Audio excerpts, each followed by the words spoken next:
할렐루야. 오늘은 로마서 강의 14번째 시간입니다. 로마서 7장 13절에서 25절의 말씀을 가지고 함께 은혜를 나누기로 하겠습니다. 오늘 공부하는 이 부분은 로마서에서 가장 중요한 부분입니다. 이 부분에 대한 깨달음이 있어야 비로소 하나님의 생명 안에서 자유와 기쁨을 누리며 주님과 함께하는 놀라운 은혜를 경험할 수 있게 됩니다. 로마서에는 율법과 복음에 대해서 자세하게 가르치고 있습니다. 그래서 이 복음의 놀라운 진실을 깨닫게 하고 있는 것이 바로 로마서 7장입니다. 특히 오늘 이 부분의 말씀은 복음 안에서 생명과 경건에 속한 신기한 하나님의 능력을 경험하도록 하여 진정 복음이 기쁜 소식으로서의 진가를 발휘하는 생명의 실제적인 경험을 갖도록 하고 있습니다. 복음으로 살려고 부단히 노력하지만 복음 안에 있는 생명의 실제적인 경험이 왜 이루어지지 않는가를 보면서 복음으로 사는 것이 어떤 것인가를 확실하게 깨닫고 그동안 자신을 올가매고 있었던 모든 것을 훌훌 털어버리고 성령으로 말미암아 진리 안에서 주님과 함께하는 진한 감격과 감동이 있으시기를 주의 이름으로 축원을 드리겠습니다.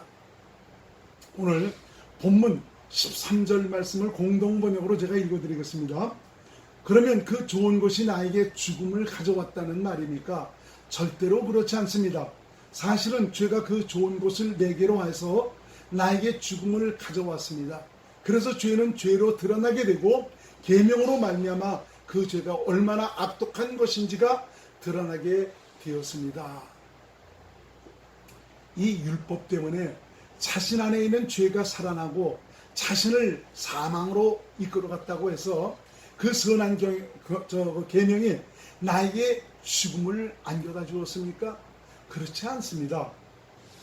하나님께서 하나님의 이 거룩한 계명은 오직 계명으로서의 자신의 역할을 한 것입니다.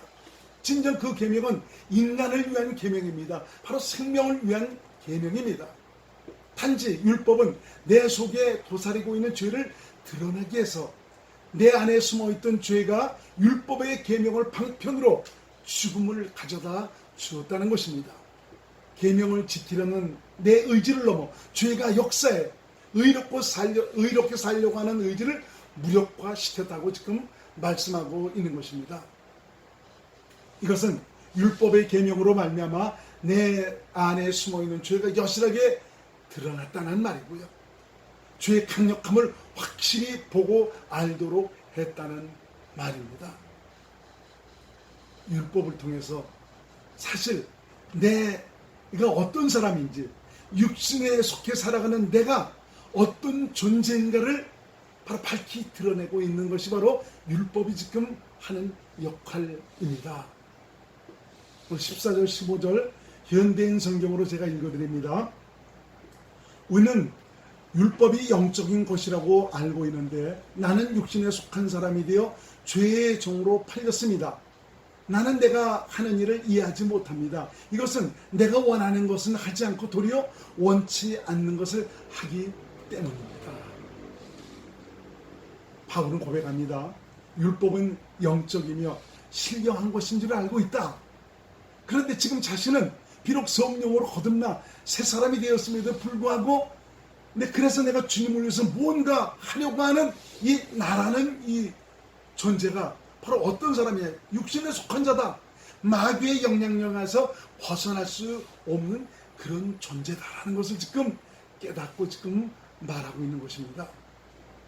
바울 자신도 왜 이런 일들이 일어나고 있는지, 왜 이런 일이 생기는지 전혀 이해할 수가 없었습니다. 자신이 원하는 것, 곧 하나님의 은혜와 사랑에 보답하고자 거룩하고 의롭고 선하게 주님 뜻대로 살려고 하지만 도리어 원치 아니하는 것을 행하고 있는 자신을 보면서 이게 뭐냐? 정말 고민 끝에 나온 답이 바로 무엇이냐? 나라는 존재가 죄에 속해 있다는 이것입니다. 내가 의롭게 살려고 그러지만 다시 말하면 육신에 팔려있는 그런 존재, 마귀에게 속해 있는 이런 존재다라는 것을 여기서 깨닫게 되는 것입니다.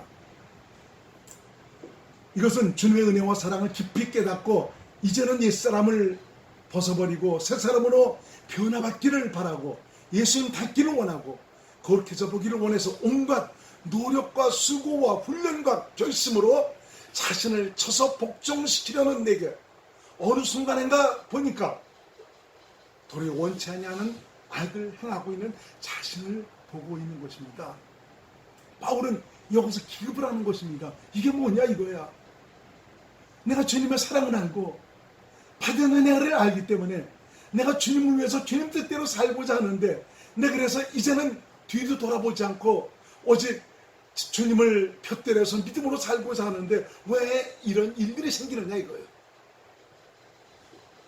예수님처럼 용서하려 하고 사랑하려 하고 겸손해지려 하고 말씀대로 살아보려고 결심을 하지만 이상하게 내가 결심하면 결심할수록 그 결심은 무너져버리고 도리어 원치 않는 악을 행하고 있다는 것입니다. 사실 많은 분들이 이 싸움의 벽을 넘어가지를 못하고 있습니다. 그래서 지금도 이 싸움을 하느라 지치고 힘들어하시는 분 굉장히 많이 있습니다. 변화받아 보려고 나를 이겨보려고 그렇게 노력을 했는데 되는 것 같다가 넘어지는 겁니다. 자꾸 한계에 부딪히고 있는 것입니다. 16절에서 17절 표준 세번역으로 제가 읽어드리겠습니다. 내가 그런 일을 하면서도 그것을 해서는 안 되겠다고 생각하는 것은 곧 율법이 선하다는 사실에 동의하는 것입니다. 그렇다면 그와 같은 일을 하는 것은 내가 아니라 내 속에 자리 잡고 있는 죄입니다. 잘 들으시기 바랍니다. 내가 하나님의 뜻대로 거룩하고 의롭고 선하게 계명대로 살려고 하는 그 자체는 바로 율법은 거룩하고 의롭고 선한 하나님의 계명에 내가 동의하는 것입니다. 그래서 선한 계명을 따라 거룩하고 의롭고 선하게 사는 것은 바로 하나님을 기쁘시게 하는 일이다. 이렇게 생각하고 자신의 의지를 동원해서 육신을 장원해서 계명을 지키며 살려고 하는 것입니다. 그런데 자신을 죄에게 드리지 않고 계명대로 거룩하고 의롭게 선하게 살려고 결심하면 결심할수록 그렇게 사라지지가 않는 것입니다. 바울은 비로소 여기서 깨닫게 됩니다. 선하게 살려는 내가 악을 행하는 것은 바로 내가 아니라 내 안에 자리 잡고 있는 바로 죄라는 그런 사실을 깨닫게 됩니다. 내 육신 안에는 마음으로는 원하지만 생각을 사로잡아 마음의 소원대로 행하지 못하고 하고 있는 어떤 존재가 있다는 것입니다. 마귀는 내가 육신을 동원하는 즉시 나를 사로잡습니다. 마음은 그 마음에 율법이 새겨져 있어 무엇이 옳고 무엇이 나쁜 것인가를 잘 알고 있습니다. 그래서 이 마음은 선하게 살려고 하는 그 욕망이 있습니다.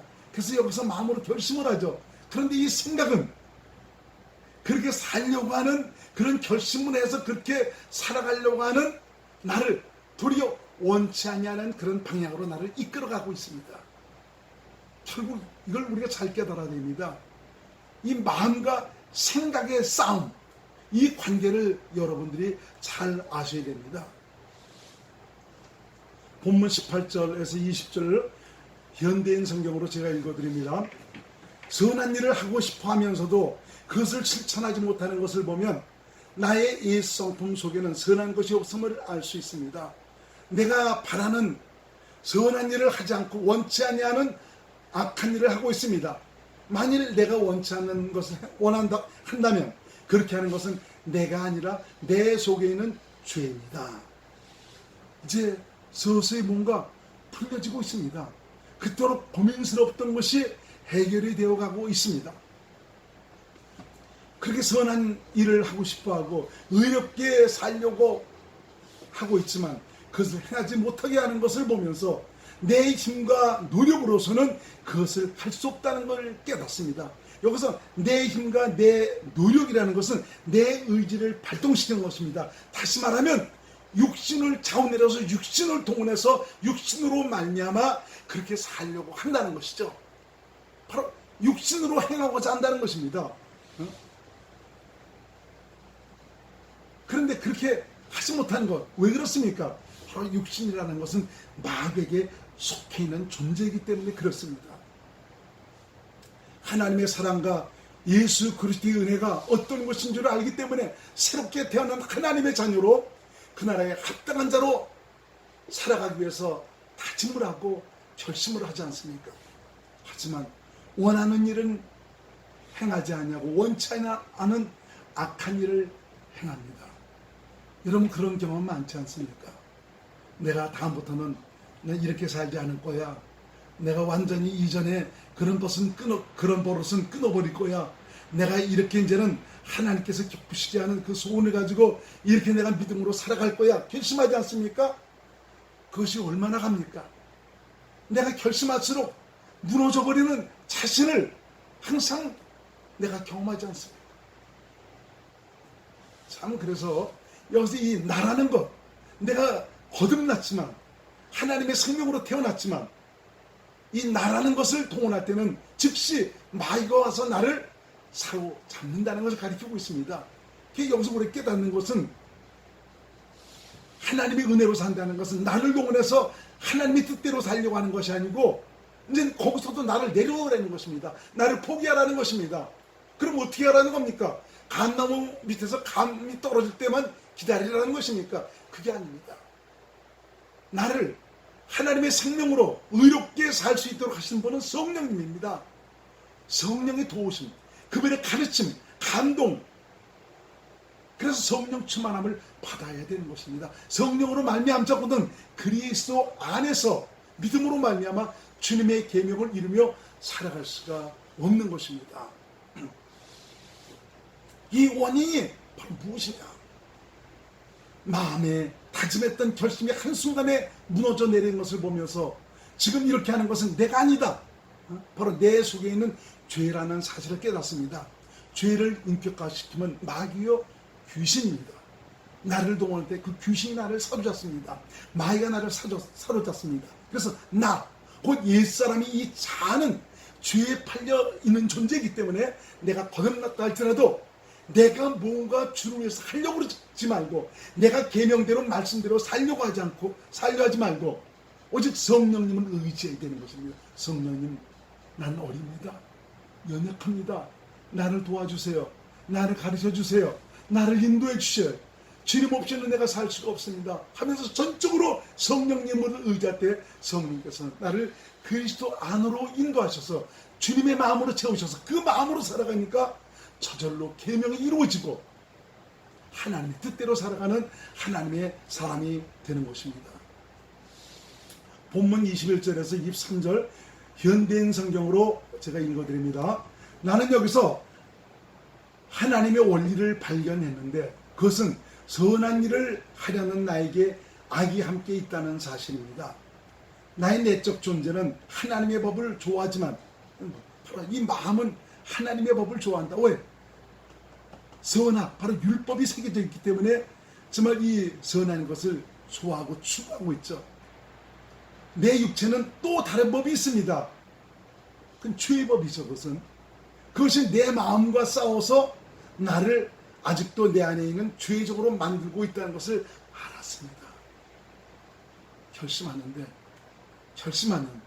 내 생각은 죄의 법에 사로잡혀서 호기심을 발동해서 내가 그렇게 살려고 하는 나를 그렇게 살지 못하도록 계속 나를 죄 가운데로 인도하고 있다는 거죠. 그러니까 매번 내가 죄에 무너져버리는 자신을 보게 되는 것입니다. 바울은 여기서 하나의 법칙을 발견하게 되죠. 그것은 선에게 살려는 내게 악이 함께 있다는 겁니다. 비록 내가 거듭났다 해도 육신으로 살 동안은 육신 안에 도사하고 있는 악이 마음에 새겨져 있는 율법의 요구대로 선하게 살려고 하면 원치 않은 악을 행하도록 한다는 것입니다. 내가 하려 하는 것은 바로 무엇을 말씀드리고 있습니까? 십자가에서 끝나버린 죽은 옛사람을 붙들고 다시 그 옛사람으로 말미암아 내가 뭔가를 하려고 한다는 것 아닙니까? 항시 우리가 잊지 말아야 됩니다.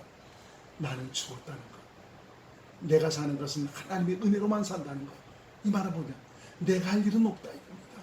내 안에 계신 주님이 하실 일만 있다. 그럼 내 안에 계신 주님이 나를 통해서 저는 당신의 은혜로 살 수 있도록 하는 것은 내가 성령으로 살지 않고는, 성령의 가르침과 감동과 인도하심을 받지 않고는 이렇게 살아갈 수가 없다는 것입니다. 참 그래서 이 좁은 문으로 들어가는 것은 생명으로 들어가는 것인데, 생명으로 들어가도록 우리를 이끌어 가시는 분은 성령님입니다. 성령님을 쫓아 살아가는 이런 것들이 우리 매 삶의 모든 순간에서 계속적으로 이루어져야 되는 것입니다. 내 속사람으로는 하나님의 법을 좋아하고 계명을 좋아하고 말씀대로 살기를 원하지만, 내 육체 안에 있는 또 다른 법이 내가 원하는 것을 행하지 못하도록 역사하고 있다는 것입니다. 이 악은 스스로 계명대로 살고자 할 때 자신의 존재를 비로소 드러내는 것입니다. 우리는 여기서 정확하고 올바른 이해를 가져야 합니다. 마음이라는 부분에는 율법이 새겨져 있어 율법의 가치관대로 살려고 합니다. 그러나 생각이라는 부분은 마귀가 붙들고 있어서 마음에서 선하게 살려고 하면 마귀가 생각을 통해서 행하지 못하도록 역사를 하는 것입니다. 그러므로 아무리 선한 마음을 따라 행하려 해도 행하지 못하게 되는 것입니다. 참 이런 말씀을 여러분들에게 많이 드렸지만, 이제 내가 하려고 하지 말고 내가 주를 위해서 결심하고 주님 뜻대로 계명대로 말씀대로 살려고 하지 말고, 이제는 자기의 죽음을 깨닫고 이제는 다 자신을 포기하고 주님을 전적으로 의지해라 라는 이런 말씀을 자주 드리는데, 이것은 나를 내려놓을 때 비로소 성령으로 말미암아 내 안에 계신 그리스도에 의해서 그분을 믿음으로 그분으로 말미암아 살아가는 실제적인 역사가 나타나기 때문에 그런 것입니다. 23절 말씀을 한글 개역으로 다시 한번 제가 읽어드리겠습니다. 약간 현대인 성경으로 읽었죠.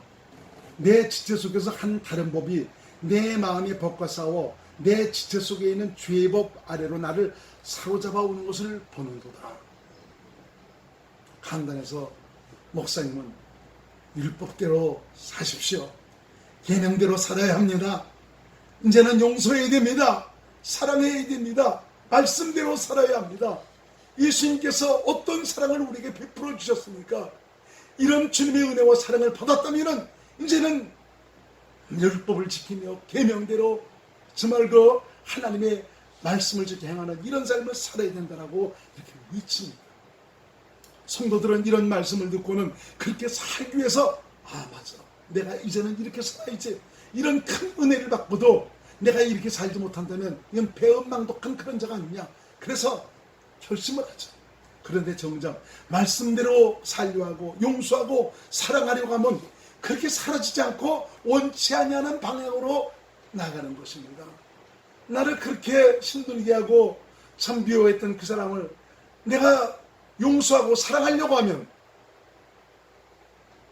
그 사람이 와서 나를 한번 꼬집는 이런 얘기를 그런 말을 한번 해버리면 내가 용서하려는 그 마음이 순간 싹 없어져 버리고 될 대로 되라 하면서 다시 미워하게 되지 않습니까? 그렇게 결심하고 행하려고 해도 이 한계에 부딪히고 말아버리는 것입니다. 그 이유가 무엇입니까? 사실 이렇게 가르치는 목사님은 실상 성도들로 하여금 마음과 생각의 싸움을 시키고 있는 것입니다. 사실 그렇게 가르치는 목사님도 그렇게 살지를 못합니다. 자기도 매번 패하고 있습니다. 그러면서도 성도들에게는 계속 자신들의 힘과 노력으로 계명을 지켜야 한다고, 말씀대로 살아야 된다, 하나님의 뜻대로 살아야 한다고, 얼마나 아이러니한 일인지 모릅니다. 나도 못하는 것을 자꾸 성도에게 강요를 하고 있습니다. 이제 그만 내려놓게 해야죠. 오직 성령님을 의지하도록 해야죠. 성령으로 사니까 주님의 마음으로 채워져서 참 그분의 말씀이 저절로 이루어지는 이런 믿음의 삶을 산 것 아닙니까? 어떤 경우 보면 기도원이나 수양관을 빌려서 그리스도인이라면은 이제는 변화받아야 되고 계명대로 살아야 되고 말씀대로 살아야 되고 주님 뜻대로 살아야 된다고 가르치면서 그렇게 살기 위해서 기도를 시킵니다. 다시는 육체의 소욕에 자신을 방임하지 말고 육체의 소욕을 버리고 말씀대로 살기 위해서 최선을 다하라고, 이것을 위해서 나를 붙잡아 달라고, 나를 도와달라고 우리 통성으로 기도하자고 하면서 열심히 하나님께 기도합니다. 예수 그리스도의 은혜와 사랑의 어떠함을 가르치면서 이제는 버려야 됩니다. 이제는 우리는 선하게 살아야 됩니다. 이렇게 살아야 하나님께서 기뻐하신다라고 가르칩니다. 물론 맞긴 맞는 말입니다. 그러나 이것은 정작 마음과 생각의 싸움을 부추기고 있는 것입니다. 마음은 절대로 생각을 이길 수가 없습니다. 육체의 연습은 잠깐 유익은 주지만 곧 한계에 부딪히고 말아버립니다. 이렇게 봐서 여기서 승리한 사람 얼마나 됩니까? 누가 있습니까? 하나님의 뜻대로 계명대로 믿음으로 살려고 하지만 거기서 성공한 사람이 얼마나 있습니까? 안 된다는 것입니다. 이제는 나는 끝났습니다. 신앙생활은 내가 하는 것이 아니고 내 안에 계신 그리스도로 말미암아 하는 것인데 이렇게 살기 위해서 성령의 도우심을 받아야 되는 것입니다. 24절 25절 현대인 성경으로 제가 읽어드립니다. 나는 얼마나 비참한 사람인가요? 누가 이 죽음의 몸에서 나를 구해내겠습니까? 우리 주 예수 그리스도 통해서 나를 구원해 주신 하나님께 감사합니다. 아직도 내 마음은 하나님의 법을 떠르고 육신은 죄의 법을 따르고 있습니다. 바울은 선하게 살기를 원하지만 선하게 살지 못하는 비참하기 이를 데 없는 자신을 보면서 이 죽음의 몸에서 누가 나를 구원할 수 있겠느냐고 하소연을 하고 있습니다. 그러면서 예수 그리스도만이 이러한 죽음의 몸에서 나를 구원할 수 있다는 것을 고백하고 있습니다. 새롭게 태어났다 하더라도 육신 가운데 사는 동안은 이 마음이라는 부분은 하나님의 법을 즐거워하고 따릅니다. 그러나 바로 이 육신이란 부분은 죄의 법을 따르고 있습니다. 여기서 우리가 자유를 얻을 수 있는 것은 오직 성령을 쫓아 행할 수 있는 길밖에 없다는 것입니다. 곧 자라는 부분은 옛사람입니다. 이거 주님께서 2000년 전 십자가에서 다 끝내버렸지 않습니까? 그러므로 이 나를 의지한다는 것, 자아를 동원해서 무엇을 하려고 한다는 것, 이것은 결국 죄법 아래로 팔려서 원치 아니하는 악을 행하고 말아본다는 것을 말씀해주고 있습니다. 오직 예수 그리스도를 믿음으로 사는 길밖에 다른 길이 없다는 것을 바울은 지금 고백을 하고 있습니다. 예수 그리스도를 믿음으로 살도록 인도하시는 분 누굽니까? 바로 성령님입니다. 여러분, 성령님은 보혜사십니다. 나의 신앙의 성공을 위해서 끝까지 나를 포기하지 않고 나를 인도하시고 가르치고 역사하시는 분 성령님입니다. 여러분들이 그분을 인정하고 그분을 바라고 의지할 때 그분은 일하십니다. 내가 먼저 가려고 그러지 마세요. 내가 하려고 그러지 마세요. 바울은 로마서 7장에서 처절하게 자신이 하려고 했던 그런 것에서 쓰라린 패배를 맛보고 있지 않습니까? 나는 절망적인 존재다. 내가 할 수 있는 것은 하나도 없구나. 오직 성령으로 사는 길밖에 없다라는 것을 고백하고 있습니다. 그래서 로마서 8장에 성령으로 사는 길밖에 없다는 이것을 바울이 우리에게 가르쳐주고 있는 것입니다. 여러분, 신앙생활은 내 힘과 내 노력과 내 능력으로 하는 것이 아니라 주님의 능력과 주님의 힘과 주님의 지혜와 주님의 모든 것을 하는 것입니다. 어떻게 주님의 모든 것을 할 수 있습니까? 그분이 와 계십니다. 너희 안에 성령이 계신 줄을 알지 못하느냐? 나를 성전 삼아 내 안에 오신 우리 주님 성령으로 오셨습니다. 성령께서 나를 성전 삼아 내 안에 오셔서 나와 함께 사시고 계십니다. 오직 그분을 의지하시기 바랍니다. 그분의 가르침을 받으시기 바랍니다. 그것을 위해서 주님과의 독대의 시간을 가지시길 바랍니다. 할렐루야.